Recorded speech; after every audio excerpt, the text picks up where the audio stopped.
Hey, what's your ROI on the artificial intelligence tools that you're using? Um, hang with me. You are measuring the return on investment, right? Oh man. Okay, hang with us. Here we go.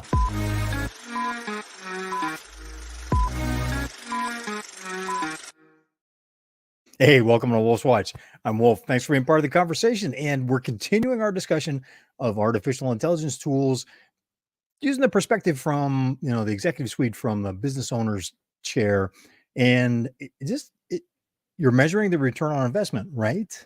Hopefully, it should be on your dashboard for your key performance indicators. And, some things, it's not an easy case to make. It may not be a direct measurement. It's like if people are using generative AI for marketing copy, for brainstorming ideas, well, what's really the ROI on that? Here's where the challenge comes in as an executive, as a business owner, as a leader. That needs to be determined. How do you measure it? It's like sometimes we can put a tape measure on it, or we can look at accounting and go, yep, there's X dollars more because we took this step and that gave us X dollars more. Conversion rates went up on marketing because we're doing better copy now, because we tracked the testing. Got to be tracking the testing. Have to be leading your team and coaching them to test, innovate, and track what they're doing in order to know, is it actually giving you a benefit, right? Your margins have been getting squeezed over the last several years. Chokes me up saying that, because that is such an understatement. Starting with with just everything going sideways with the great lockdown in 2020, your margins are getting squeezed. So this is a great opportunity to leverage new tools, to find ways to get conversion rates up, to add more value, so you can increase pricing along with that.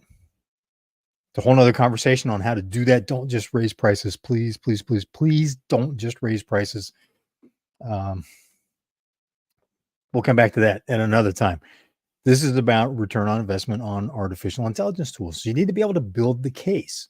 Is it helping? Are you putting automation tools in place which are helping with productivity? How do you measure productivity? Maybe you haven't really measured that before. Nothing wrong with that. We didn't have the pressure. We had go-go years for the 4 or 5 years before the great lockdown. Great lockdown shut down everything. So that reset the entire field, right? So now that productivity, some measure of productivity, effort in, performance out based on effort in, so you can see, are we doing better? Are we doing worse? And that gives you valuable guidance on coaching your team to, again, innovate and test. So make the case, get it on your KPIs, key performance indicators, right? Get it on your dashboard so that you can track, what is it that we're doing with it? Is this an automation tool? What do we expect the benefit to be? How are we measuring it? Where are we now? Got to have that baseline, right? If you don't have the baseline, you don't know if it improved, right? What do you compare? If you measure it afterwards without having a baseline, what do you compare it to, right? Without famous Toyota saying that I learned years and years ago, without measurement, there can be no improvement, right? Because there's no comparison. Measurement, improvement is a comparison to some measurement, some standard. So look at how you do that and where the opportunities are in your business to leverage artificial intelligence tools to work, take that squeeze and open that margin back up again. That is possible. And some companies are doing it. Some companies are doing it. You want to be ones that does, as opposed to one that sits and looks at a competitor and goes, crap, they did, and they're really knocking it out of the park. Don't let that be. It should be you, not a competitor, not someone else.